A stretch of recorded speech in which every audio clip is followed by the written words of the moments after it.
Welcome to Samba Samba. Enjoy the video. You begin by verifying essentials. Make sure the laptop's physical Wi-Fi switch or function key is enabled and airplane mode is off. Next, confirm the router is powered and online. A quick reboot clears transient faults.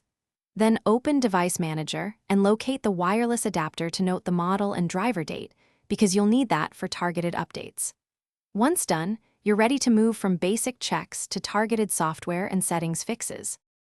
Now you tackle drivers and configuration.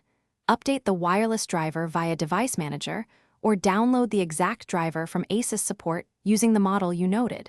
This resolves compatibility issues. Make sure power saving is disabled for the adapter and set the power plan to high performance, because Windows may sleep radios to save battery. If connectivity remains unstable, run Windows Network Reset to rebuild TCP/IP and adapt. Finish by addressing advanced causes. If the latest driver fails, roll back to the previous version, because newer drivers sometimes introduce bugs.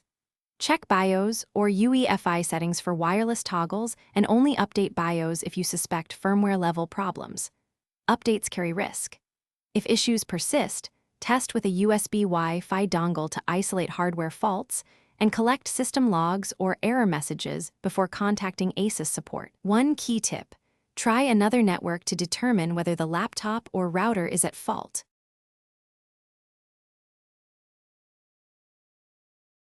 Thanks for watching. Consider subscribing if we helped you.